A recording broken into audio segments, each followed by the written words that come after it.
예, 여러분 안녕하세요. 오늘은 사회복지 정책 분석 두 번째 시간 급여에 대해서 하려고 합니다. 지난 3장에서 사회복지 정책의 3P에 대해서 공부를 했었죠. 그게 어떻게 되냐면 프로세스, 프로덕트, 퍼포먼스. 그래서 우리가 정책 형성 과정인 프로세스에 대해서 했었고요. 그리고 정책 산출물인 프로덕트의 4가지 분석 차원. 대상, 급여, 전달체계, 재원. 이 중에 두 번째 시간이 오늘입니다. 급여에 대해서 하려고 합니다. 그래서 여러분들 책 142페이지를 보시면 거기에 6장 사회복지 정책 급여에 2가지 학습 목표가 나옵니다. 사회복지 정책의 급여 형태 5가지 뭐가 있을지 한번 기대를 하면서 들어보시면 좋을 것 같고요. 그 급여 형태 5가지의 특징을 이해하고 설명할 수 있다. 그리고 그 급여 형태별로 대표적인 정책의 예를 들 수 있다. 이것이 6장의 학습 목표입니다. 6장의 1절을 들어가기 전에 제가 스웨덴의 경제학자 알바 미르달의 말을 인용을 좀 해놨어요. 이 사람은 1930년대에 활동했던 스웨덴 경제학자인데 이런 말들을 했다고 해요. 현물 형태의 급여가 규모의 경제 측면에서 아동수당과 같은 현금 급여보다 훨씬 낫다. 여기서 우리가 이제 급여라는 거에 대해서 배우고 있는데, 급여 형태 중에 현금이 있구나라는 거를 예측해 볼 수 있겠죠. 근데 이 알바 미르달이라는 사람은 현물이 현금보다 낫다라고 생각을 하는 거예요. 자, 규모의 경제라는 건 뭐냐면 생산량이 늘어날수록 생산 비용이 줄어든다. 즉, 생산의 규모가 늘어날수록 비용이 줄어드는 경제적인 효과가 있다라는 거죠. 그러니까 여러분들이 이제 무슨 책이나 아니면은 여러 가지 문건들을 복사를 해보시면 알겠지만 뭔가 여러분들이 빌린 뭔가 문건을 한 권을 복사할 때랑 여러 권을 복사할 때 권당 비용은 훨씬 여러 권을 복사할 때 줄어든다는 것을 알 수 있을 거예요.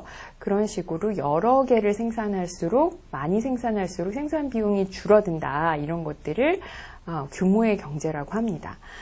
어쨌든 이런 말을 했어요. 지금 이 말이 무슨 말인지 모른다고 할지라도 알바 미르달은 현물이 현금보다 낫다라고 했구나 라는 생각을 했다고 기억하면 좋겠습니다.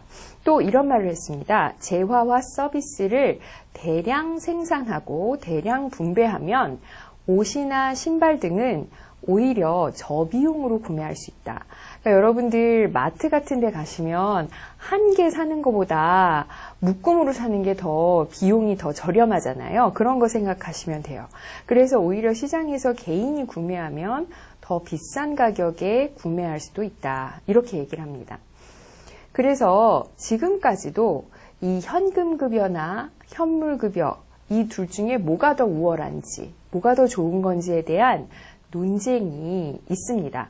그래서 1930년대 이후에 100년도 채 안 됐거든요. 우리가 지금 2019년을 살고 있으니까 이 현재 시점에서 현금 대 현물 논쟁은 여전히 유효한가라고 질문을 던지고 있고요. 그리고 급여의 형태가 정책 내용에 따라 어떻게 달라져야 하는가. 그리고 현금과 현물 외에 새로운 형태의 사회복지 정책 급여는 없는가. 현금, 현물. 여기서 현물은 계속 현물이 뭐냐 궁금해하실지 모르겠지만 물질적 급여와 서비스 급여 모두를 포함하는 것입니다. 그리고 바우처라는 게 있고요. 그리고 기회나 권력도 사회복지 정책 급여의 형태로 배우려고 합니다. 그래서 5개. 현금, 현물, 바우처, 기회, 권력. 이렇게 5가지 급여 형태의 특징을 배울 거고요. 어떤 책에서는 이 현물을 물질적 급여와 서비스 급여로 나누잖아요. 물질적 급여는 실제로 우리가 눈에 보이는 물질을 말하는 거고 서비스 급여는 눈에 보이지 않는 형태의 서비스를 말하는 거죠. 이 2가지를 따로 분리해서 설명을 하기도 하는데 이 책에서는 현물, 물질적 급여와 서비스를 같이 설명을 하려고 합니다. 자, 그러면 첫 번째 현금 급여의 특징에 대해서 배우기로 하겠습니다. 143페이지에 보시면 1절이 현금이라고 나와 있어요. 현금. 여러분 현금이 무슨 뜻인지는 너무나 잘 아실 거예요. 오히려 현금이냐 카드냐, 그렇죠? 현금이냐 크레딧 카드냐 이런 거를 많이 이제 현금으로 낼 것이냐 카드로 낼 것이냐 이런 걸 고민하고, 요즘에는 거의 모든 사람들이 이제 크레딧 카드를 쓰잖아요. 근데 이제 급여를 줄 때 현금 형태로 줄 것이냐 뭐 현물 형태로 줄 것이냐를 고민을 하게 돼요. 이게 정책 내용에 다 다른 영향을 미치기 때문에. 그래서 현금을 준다는 거는 좀 어려운 말로 하면 현금 받는다는 거는 여러분 어떤 뜻인지 다 알잖아요. 근데 이거를 조금 더 학술적인 용어로 표현을 하면 생활을 영위하기 위해 필요한 재화와 서비스를 구매할 수 있는 구매력을 제공한다라고 보시면 되겠습니다. 구매할 수 있는 구매력을 제공한다. 현금의 장점은 뭘까요? 현금의 장점은 크게 이 책에서는 4가지로 설명을 하고 있는데 133페이지부터 144페이지에 걸쳐서 설명을 하고 있습니다. 첫 번째 장점이 뭐냐면 소비자의 효용을 극대화한다라는 거예요. 소비자의 효용이라는 거는 쉬운 말로 하면 만족감을 극대화한다고 보시면 되겠습니다. 보통 우리가 시장에서 보통 자본주의 사회에서 경제활동을 하고 소비생활을 하는 사람이라면 시장에 가서 물품을 구매를 하죠.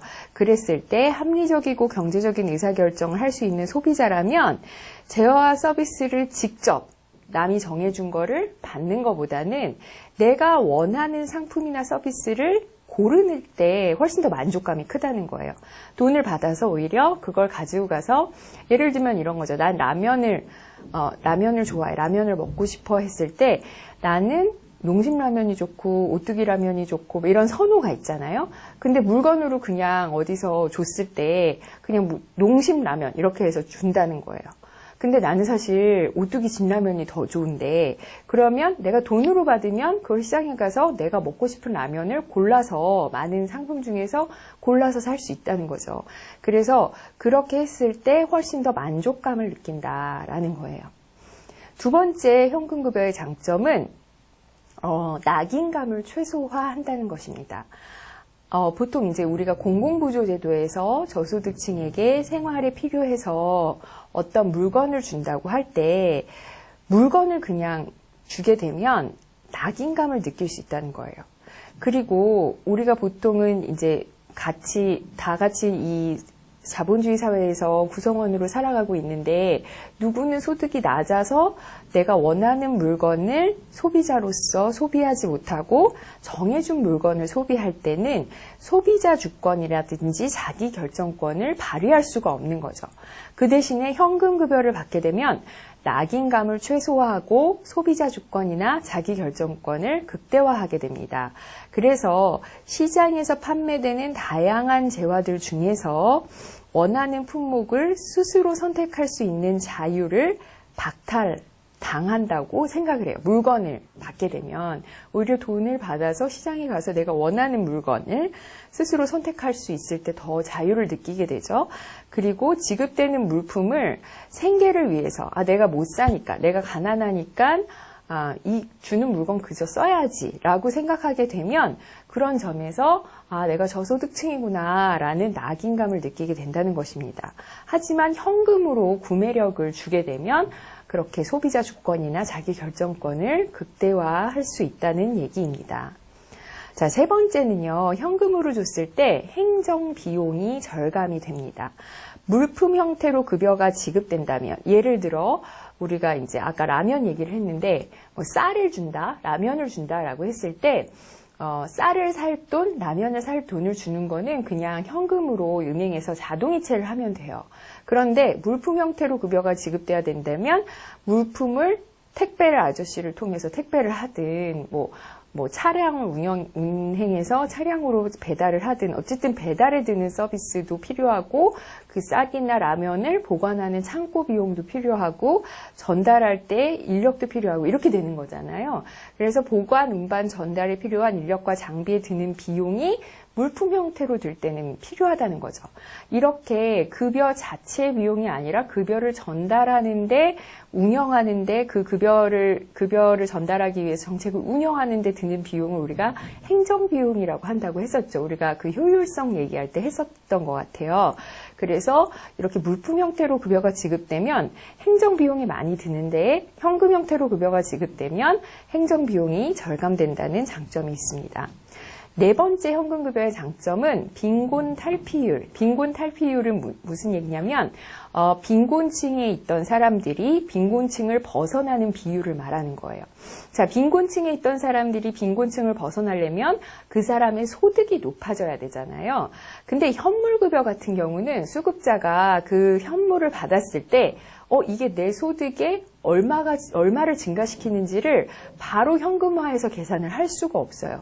왜냐하면 내가 쌀을 지급받았다고 해서 그 쌀을 이마트에서 파는 비용으로 환산을 할 것인지, 시장에서 파는 비용으로 환산을 할 것인지, 만약에 그렇게 비용을 환산해서 내 소득에 증가를 시킨다고 해도 어느 정도 비율로, 어느 정도 금액으로 그거를 환산시킬지를 결정하기가 매우 까다롭거든요. 그래서 현물급여는 수급자가 받았을 때 바로 현금화해서 내 소득이 얼마가 증가했다라고 예상할 수 없는데, 현금급여는 이제 소득이 잡히잖아요. 그렇죠? 소득이 잡히니까 공적 이전 소득의 형태로 개인 소득이나 가구 소득을 바로 증가를 시킵니다.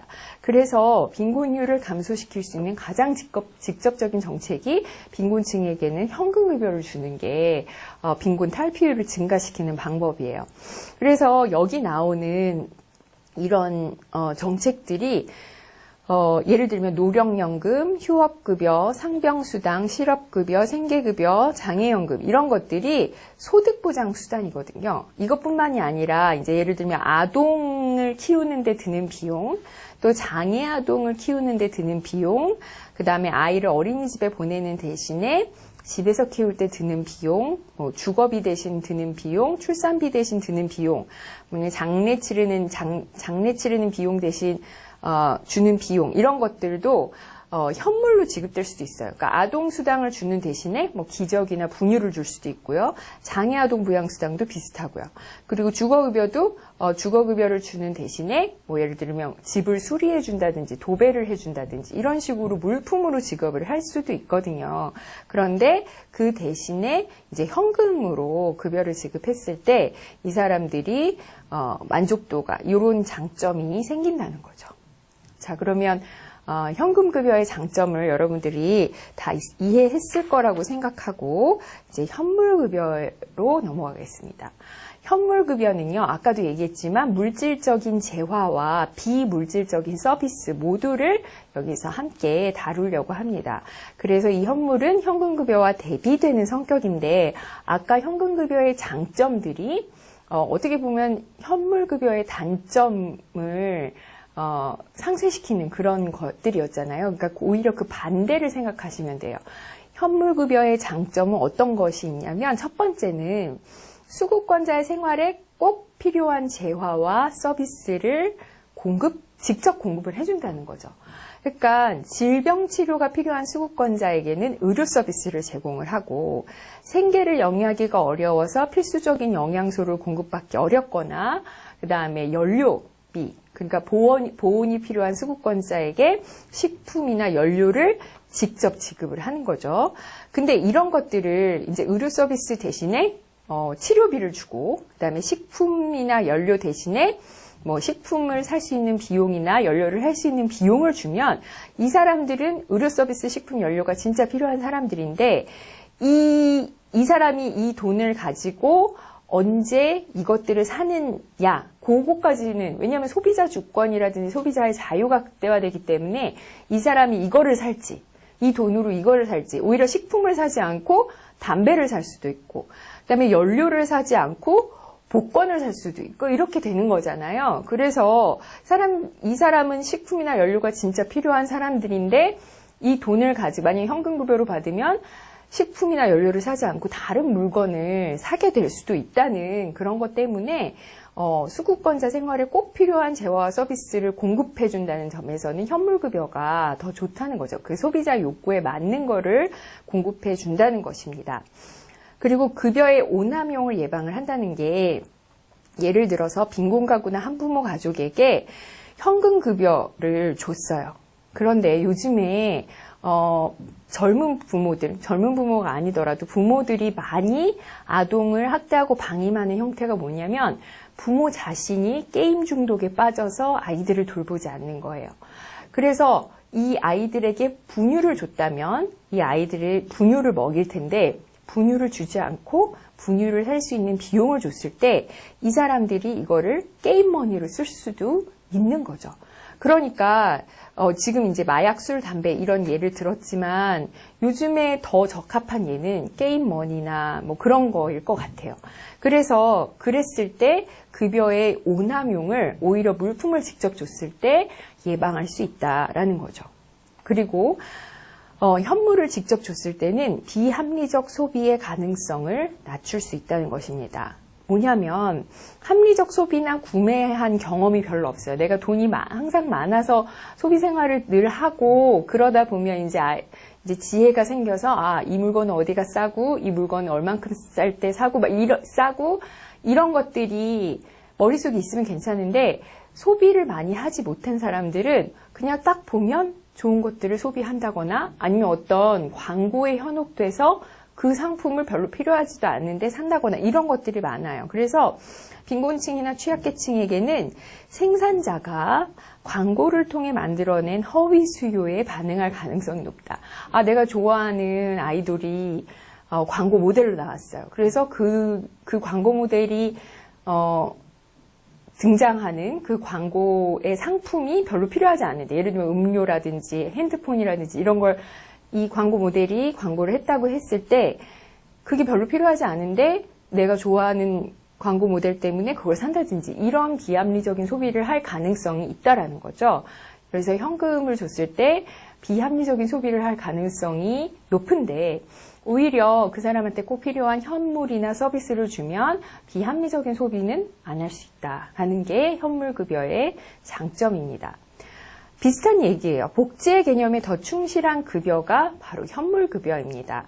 왜냐하면 급여에 오남용이 생길 수 있고 급여가 잘못 쓰일 수도 있기 때문에 영양이 부족한 사람에게 식품을 지급하고 추운 집에 거주하는 사람에게 연료를 지급하고 아픈 사람에게 의료 서비스를 제공하고 돌봄이 필요한 사람에게 돌봄 서비스를 제공하는 것.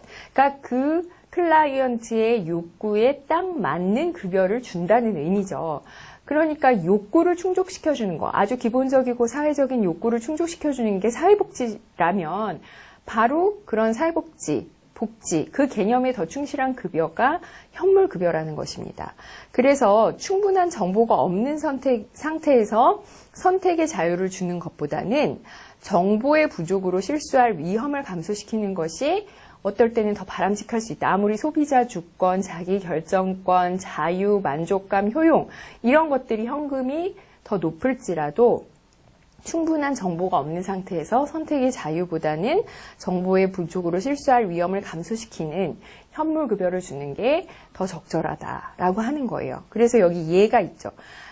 노인분들에게 경로식당에서 직접 이제 무료급식을 하거나 또 학교급식을 하거나 그리고 독거노인들에게 복지관에서 밑반찬이나 도시락 같은 쌀, 연탄 같은 걸 직접 제공하면 그분들이 진짜 영양을 보충하고 그리고 실제로 그걸로 연료를 따뜻한 집에서 살 수 있도록 하고 그렇게 하는 거죠. 그 다음에 장애인 보장구를 제공한다든지 이런 것도 직접 그런 보장구를 제공을 하는 거죠. 그 외에 서비스들도 있습니다. 국민기초생활보장제도의 자활급여, 고용보험의 고용서비스, 노인장기요양보험의 재가급여, 국민연금제도의 노후설계 서비스, 건강보험의 요양급여, 이건 의료 서비스를 말하는 거고요. 그다음에 보육서비스, 장애인 활동지원제도 이런 것들이 그 사람들한테 꼭 필요한 서비스 제도입니다. 자, 세 번째로는 바우처입니다. 바우처. 바우처라는 것은 정부가 사회복지 수혜자, 이용자를 대상으로 지원하는 재정보증서라는 얘기인데 이 말이 조금 어려울지 모르겠어요. 그냥 우리가 생각할 때 식권 같은 쿠폰이라든지 아니면 체크카드 같은 그런 카드를 생각하시면 될 것 같아요. 그러니까 그 카드나 쿠폰을 지급함으로써 거기에 그 쿠폰이나 카드를 지급한 목적에 맞는 것만 살 수 있는 그런 것이라고 볼 수 있습니다. 그래서 특정 사회 서비스나 재화를 구매할 수 있도록 사회 서비스 대상자에게 제공하는 구매 증서, 그러니까 쿠폰이나 데비트카드, 체크카드라고 생각을 하시면 돼요. 자, 그래서 현금급여와 현물급여의 중간적 특성이 있습니다. 자, 현금급여는 소비자 주권을 막 높일 수 있어요. 예, 그리고 현물급여는 그 사람한테 꼭 필요한 급여를 제공할 수 있어요. 그러면 이것과 이거의 중간이라면 현금급여를 사용할 때 드는 만족감, 자유도 누릴 수 있고 그 다음에 현물급여도 어느 정도, 그러니까 현물급여를 통해서 느끼는 복지의 필요성, 복지에 딱 맞는 그 급여도 왜냐하면 그 소비의 품목을 제한하기 때문에 그럴 수 있다는 거죠. 그래서 소비자 주권을 어느 정도 보장하면서도 소비를 관리할 수도 있다는 두 가지 장점이 있습니다. 예를 들어 미국의 푸드 스탬프라는 제도가 있어요. 이건 아주 옛날부터 60년대, 70년대부터 했던 제도인데 이게 쿠폰 형태로 여러분들도 학식 가면, 학생식당 가면 그거를 사면 영수증 밑에 이렇게 쿠폰같이 이렇게 나오잖아요. 그래서 그걸 내면 그게 식권이죠. 우리가 말하는. 그거를 내면 음식을 먹을 수 있어요. 그런데 그런 쿠폰 형태로 지급이 되다가 이제 이 IT가 발달을 하면서 그리고 크레딧 카드가 발달을 하면서 이게 이제 체크카드 형태로 지급이 되는 거죠. 그래서 쿠폰을 사용했을 때는 사실은 쿠폰이 저소득층에게만 지급이 됐기 때문에 그로서리 스토어에 가도 식품 판매하는 데 가도 이제 푸드 스탬프를 내면 살 수 있지만 그거를 내면 이 사람은 저소득층이구나 라는 거를 이제 제품 판매하는 사람이 알 수 있는 거죠. 근데 그러지 않고 이제 크레딧 카드 형태로 지급을 하면 이게 뭐 크레딧 카드 우리도 여러 가지 회사의 크레딧 카드가 있잖아요. 그런 거에 하나로 할 수 있어서 스티그마를 줄이고 효율성을 높일 수 있다라는 거예요. 식품뿐만이 아니라 교육 바우처도 있고 주택 바우처도 있다고 해요. 그래서 우리나라도 2007년에 세계 사회 서비스 분야의 바우처 제도를 도입합니다. 노인 돌봄 종합제도, 장애인 활동보조제도, 지역사회 서비스 투자 사업 이런 거에 제공을 했는데 2019년 현재는 이런 서비스들에서 바우처 사업을 실시하고 있습니다. 그러니까 이런 서비스를 이용할 때 시간당 얼마 이렇게 현금으로 지급을 하는 게 아니라 바우처를 해서 이런 서비스를 이용할 때마다 크레딧 카드 같은 걸 주고 바우처를 주고 거기서 비용을 지불하는 식으로 하는 거죠. 그래서 이런 것들은 여러분들이 이제 책에도 아마 여러분들 책에 제가 이게 2018년 현재에 2018년에 책을 썼기 때문에 2018년에 했던 사회서비스 전자 바우처 사업 현황이 여러분들 책 147페이지, 148페이지에 나왔거든요. 뭐 이거를 깨알같이 알아야 되는 건 아니지만 어떤 식으로 운영이 되는지는 알아둘 필요가 있습니다. 그래서 요거를 제가 한번 연결을 시켜서 보도록 할게요. 이게 사회서비스 전자 바우처라는 홈페이지인데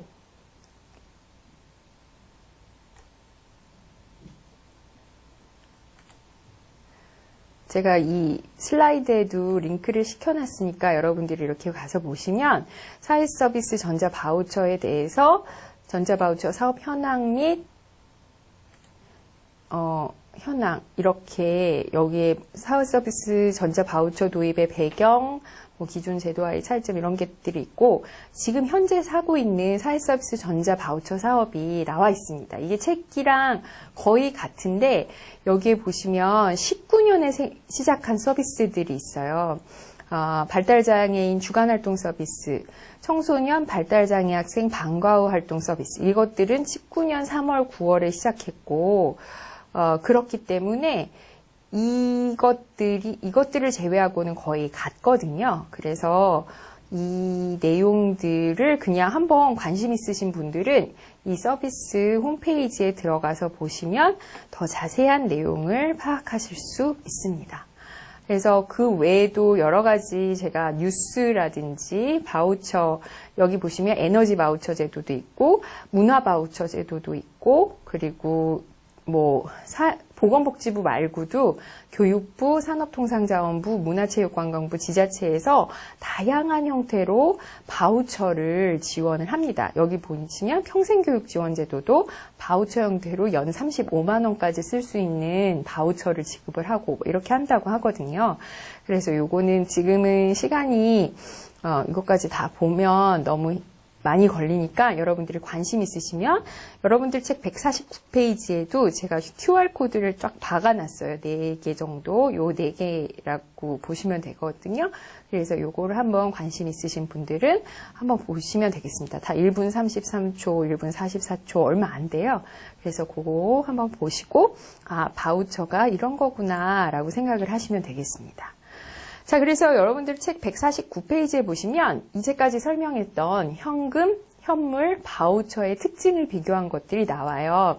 이건 제가 정리한 건 아니고 김기원 교수님이 정리하신 걸 제가 인용을 해놨는데, 자, 특징을 보시면 여기에는 효율성, 효과성, 낙인, 그다음에 소비 패턴을 통제하는지, 실질 가치를 보전하는지, 정치적 실현 가능성이 있는지에 대해서 현물급여는 어떻고 현금급여는 어떻고 바우처는 어떤가. 바우처는 거의 중간이에요. 거의 중간이고 여기에 실질 가치 보전을 보시면 여기 현물만 높고 현금급여와 바우처는 낮음이죠. 왜냐하면 여러분 현금급여라는 건 종이돈이잖아요. 종이돈. 요즘 동전도 있지만 그게 사실 아무런 사용 가치는 없어요. 그쵸? 바우처도 마찬가지예요. 크레딧 카드 자체가 뭐에 쓸 수 있을까요? 뭐죠? 문화상품권에 무슨 숫자 이렇게 가려져 있는 거 벗기는데 쓸 수 있을까요? 그거 외에는 별로 쓸 수 있는 게 없어요. 그래서 여기 현금급여 바우처는 여기만 낮음인데 현물급여와 현금급여의 중간적인 형태이기 때문에 모든 특징이 다 중간이에요. 그래서 효율성을 보시면 경제적 효율성은 현물급여는 낮죠. 보통은 경제적 효율성이라 그러면 효용, 만족감이 높은 게 경제적 효율성이 있고, 그리고 운영, 관리의 효율성도 현금급여가 훨씬 높아요. 그 다음에 수혜자의 효율성도, 수혜자 만족도도 현금급여가 높습니다. 근데 현물급여는 효율성 측면에서는 낮다고 볼 수 있어요. 하지만 효과성, 실제로 그 사람이 필요한 욕구를 충족시켜주느냐 아니냐는 현물급여가 더 높을 수 있죠. 현금급여는 낮습니다. 바우처는 왜 중간이냐? 바우처를 통해서 소비할 수 있는 상품의 제한이 있어요. 예를 들어 아까 제가 말씀드렸던 그 아동을 방임하는 게임 중독 부모라고 생각을 했을 때 그 게임 중독 부모가 현금을 받는다면 그걸 가지고 게임 머니를 살 수 있어요. 그런데 바우처 카드를 받으면 그 바우처 카드는 기저귀나 분유만 살 수 있는 바우처 카드이기 때문에 그걸로 게임 머니는 못 사거든요. 그렇기 때문에 바우처가 중간이라고 볼 수 있습니다. 자, 낙인을 보시면 낙인은 현물급여가 낙인 효과가 높다고 아까 얘기했죠. 근데 현금급여는 낮아요. 근데 바우처는 중간 정도. 특히 푸드스탬프 같은 경우는 낙인 효과가 있었죠. 근데 점점 이게 체크카드 형태로 바뀌면서 이게 중간이 됐고요. 그다음에 소비 패턴을 통제하는 거, 소비를 통제할 수 있는 정도는 현물급여가 높고 현금급여는 낮습니다.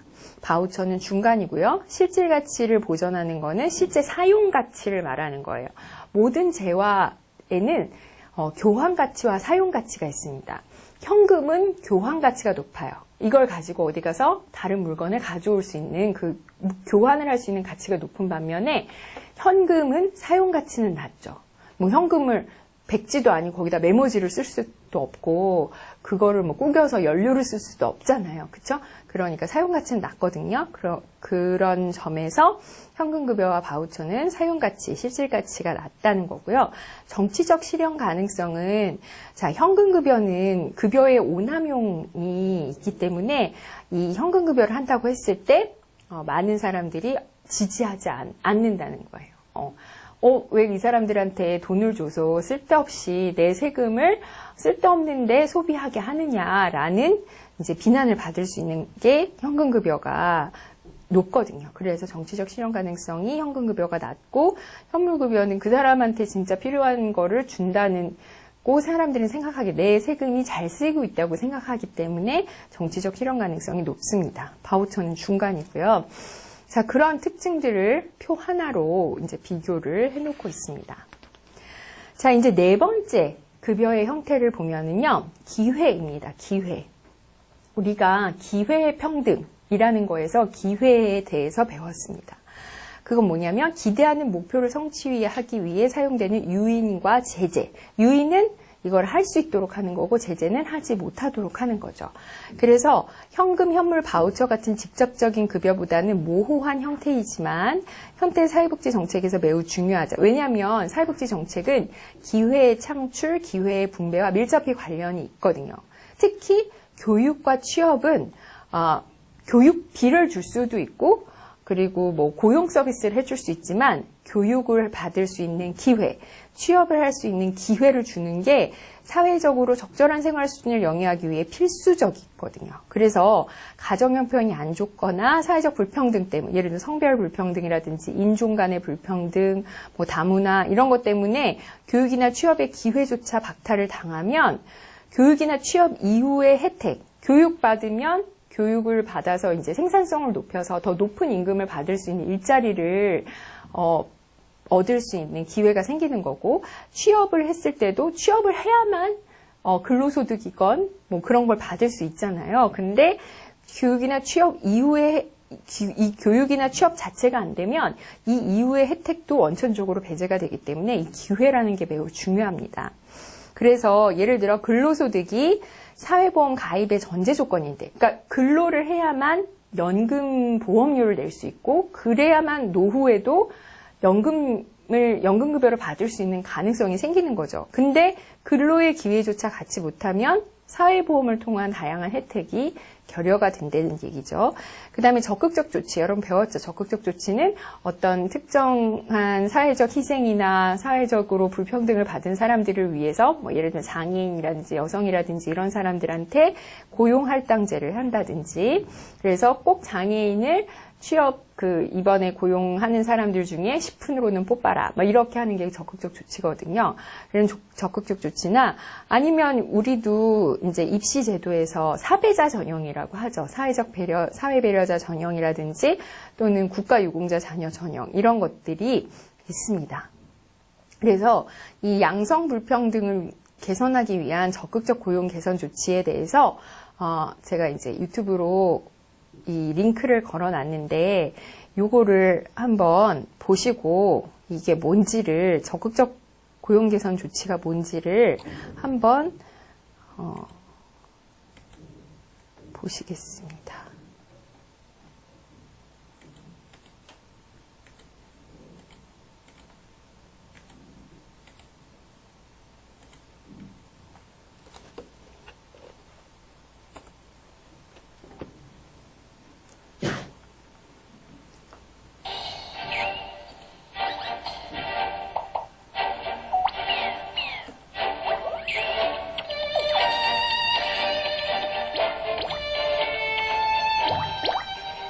성평등에 대한 얘기를 나누면서 적극적 고용 개선 조치라고 하는 얘기를 드렸는데요. 이 단어 한번 들으면 알 것도 같고, 다시 생각해보면 도대체 무슨 말이지? 라고 헷갈려 하실 것 같아서 제가 정책 번역기에서 설명드리도록 하겠습니다. 적극적 고용 개선 조치는 실은 미국에서부터 이제 발생돼 왔었던 제도의 이름인데요. 미국에서는 AA라고 이름을 붙입니다. 사실 미국은 성평등의 문제뿐만 아니라 워낙 다양한 인종과 다양한 사람들이 섞여 있는 사회이기 때문에 이 사람들이 균형을 잃어가면서 발전하는 것이 필요하다. 배분하고 안배해 나가면서 조율을 맞출 필요성이 있었던 것이죠. 그럼 우리는 적극적 고용 개선 조치라고 하는 것이 언제부터 도입됐을까라고 하는 궁금증이 생기실 텐데요. 대한민국 2006년도에 처음 만들어진 용어인데요. 500인 이상의 민간 사업자, 그리고 정부, 공공기관 등은 전부 다 포함되는 상황이라고 보시면 될 것 같은데, 전체 고용자 중에서 남성과 여성의 비율을 보고하도록 되어 있고요. 또 그 중에서도 관리자급은 남녀의 비율이 어떻게 되고 있느냐라고 하는 것을 보고하도록 되어 있습니다. 그렇게 하다 보면 전체에 있는 평균이라고 하는 것이 나오지 않겠습니까? 그러면 평균보다 최소한 70% 이하로 떨어지면 안 된다라고 하는 약간의 페널티 조항이라고 하는 걸 적용하는 거죠. 그래서 그 70% 이하가 떨어지게 되면 적극적으로 이걸 개선하라라고 하는 강제 조치 사항을 국가가 이제 말하는 것이고, 그래서 이 제도가 만들어진 이후에 어떻게 변화되고 있느냐, 실제 정책에 효과는 있는 것이냐라고 하는 궁금증이 여러분들에게 있으실 것 같은데요. 2006년과 2016년, 그러니까 한 10년 정도의 차이를 기준으로 놓고 보면 이렇습니다. 처음에 고용 비율을 기준으로 했을 때는 여성의 비율이 30%였었는데요. 한 10년의 시간이 지나니까 37% 정도까지 증가가 됐고요. 더 중요한 건 우리가 유리창장에 대한 이야기도 많이 했었는데, 관리자급은 그러면 어떻게 변했느냐. 처음에 2006년도에는 10% 정도의 수준이었는데요. 2016년이 되면서 20% 가까이 늘었으니까 꽤 많은 부분에 있어서 증가하고 있는 거죠. 물론 제도는 점점 발전해 가고 있고 정책의 효용성이라고 하는 것도 증가하고 있습니다만 아직은 만족스러운 단계까지는 가지 못하는 것 같습니다. 최근에는 이 최소한의 기준점도 만족하지 못하고 있는 회사나 공공기관에 대해서는 관계자들을 공개하는 이런 제도까지 이제 만들어지고 있는 것인데요. 여러분도 느끼시기에 이런 정책은 좀 이렇게 바꿨으면 좋겠다 라고 하는 생각들이 있으시거나, 지금 말하고 있는 제도와 정책들이 조금 더 빨리 바뀌었으면 좋겠다라고 하는 생각이 있으시다면 전공법을 보고 나서 많은 의견들을 보내주시면 좋겠습니다.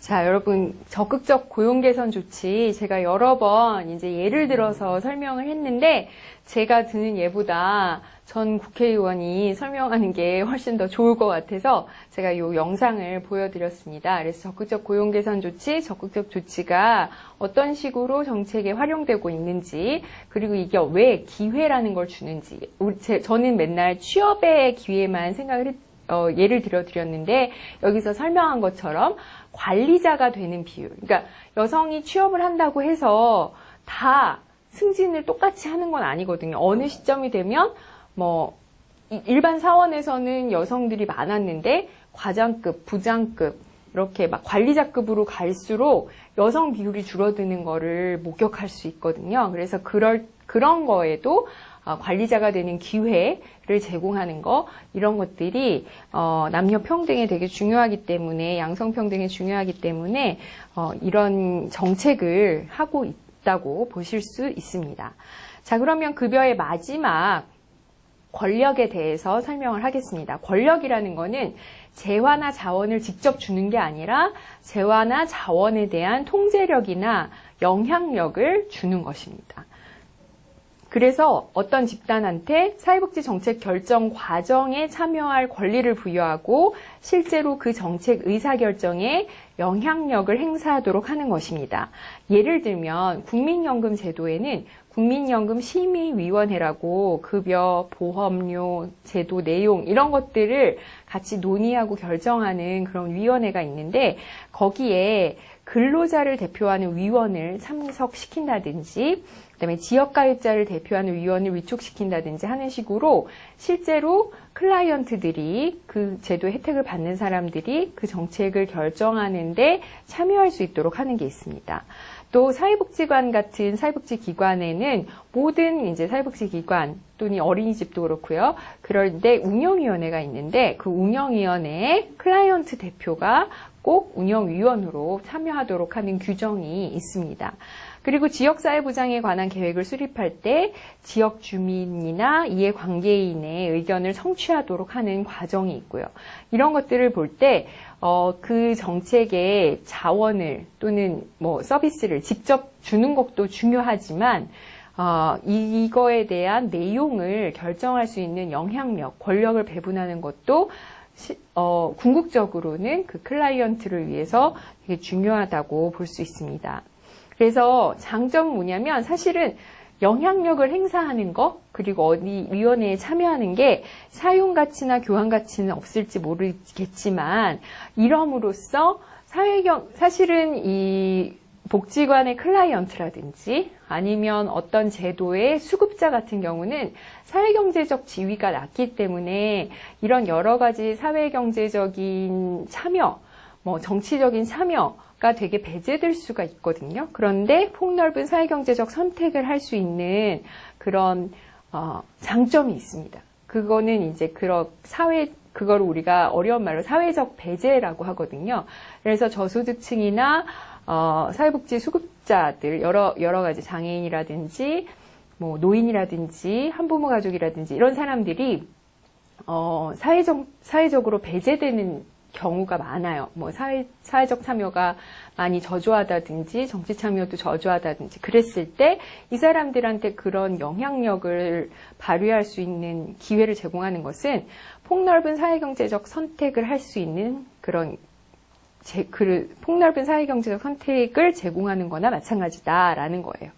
그런데 이 권력이라는 것이 명목적 참여를 할 수 있어요. 그러니까 규정으로만 마련해 놓고 이 사람들 이제 형식적으로 참여시키고 실제로는 참여자 대표가 그러니까 참여자들 여러 사람 중에 한 사람으로 클라이언트나 가입자를 이렇게 두고 실제로는 대표의 의견을 그냥 거수기 역할을 한다든지 기득권의 이익을 대변하는 수준에 머무르게 된다면 형식적으로만 참여하고 실질적인 참여를 보장하지 않으면 그것은 권력이라는 것이 유명무실한 급여로 변질될 수 있다라고 생각을 하시면 되겠습니다.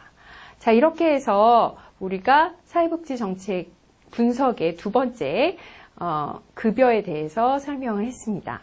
여러분 수고하셨습니다.